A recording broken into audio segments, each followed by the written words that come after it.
नमस्कार, news express देख रहे हैं आप। आपके साथ मैं हूं खुशबू राय। कभी शरबत में जिहाद ढूंढते हैं तो कभी मेडिकल साइंस को चैलेंज करते हैं।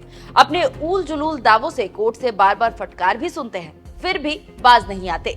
वही ढपली, वही राग। बात हो रही है योग गुरु और उद्योगपति बाबा रामदेव की, जिनको कोर्ट ने फिर एक बार फटकार लगाई है। और इस बार वजह उनके बयान या कोई दावा नहीं, बल्कि वजह है 273 करोड़ का जीएसटी नोटिस, जिस पर इलाहाबाद हाई कोर्ट ने उन्हें कड़ी फटकार लगा दी। क्या है पूरा मामला, चलिए जानते हैं विस्तार से।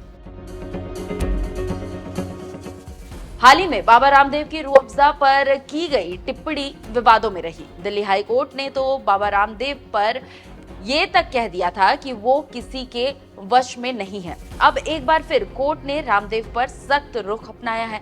इलाहाबाद हाई कोर्ट ने पतंजलि को बड़ा झटका दिया है। कोर्ट ने कंपनी की ओर से 273.5 करोड़ के जीएसटी नोटिस के खिलाफ दायर याचिका को खारिज कर दिया। साथ ही पतंजलि की उस दलील को भी मानने से इनकार कर दिया, जिसमें पतंजलि की ओर से कहा गया था क्रिमिनल ट्रायल होने के बाद ही ऐसी पेनल्टी लगानी चाहिए। सुनवाई में कोर्ट ने कहा कि टैक्स अथॉरिटीज की ओर से जीएसटी एक्ट के सेक्शन 122 के तहत पेनल्टी लगाई जा सकती है। इसके लिए किसी तरह का ट्रायल जरूरी नहीं। इलाहाबाद हाई कोर्ट की जस्टिस शेखर बी शराफ और जस्टिस विपिन चंद्र दीक्षित की बेंच में ये सुनवाई हुई और कोर्ट ने साफ कर दिया कि जीएसटी पेनल्टी का मामला सिविल मामले की तरह है। इसमें क्रिमिनल ट्रायल की कोई जरूरत नहीं है। कोर्ट ने जीएसटी अधिकारियों की कार्रवाई को आगे बढ़ाने का रास्ता साफ कर दिया है। इसके लिए किसी केस की जरूरत नहीं है। दरअसल पतंजलि की 3 यूनिट्स के खिलाफ संदिग्ध लेन देन की जानकारी मिली थी। ये यूनिट्स उत्तराखंड के हरिद्वार, हरियाणा के सोनीपत और महाराष्ट्र के अहमदनगर में है।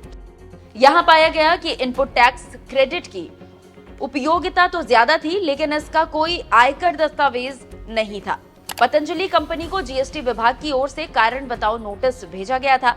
19 अप्रैल 2014 को ये नोटिस भेजा गया था, जिसमें 273.5 करोड़ की पेनल्टी लगाई गई थी, लेकिन बाद में ये नोटिस वापस ले लिया गया। जीएसटी डिपार्टमेंट ने धारा 122 के तहत दंडात्मक कार्रवाई जारी रखने का फैसला लिया, जिसे पतंजलि आयुर्वेद कंपनी की ओर से हाई कोर्ट में चुनौती दी गई थी। पतंजलि का तर्क था कि धारा 122 के तहत लगाया गया केस आपराधिक प्रकृति का होता है। ऐसे में इसे क्रिमिनल कोर्ट में मुकदमे के प्रोसेस के बाद ही लगाया जा सकता है। जीएसटी अधिकारी ऐसा नहीं कर सकते। हालांकि कोर्ट ने पतंजलि की इस दलील को खारिज कर दिया है। ऐसे में अब रामदेव की कंपनी पर जीएसटी विभाग की कार्रवाई का रास्ता साफ हो गया है। पूरी रिपोर्ट पर अपनी राय कमेंट कर जरूर बताएं। नमस्कार।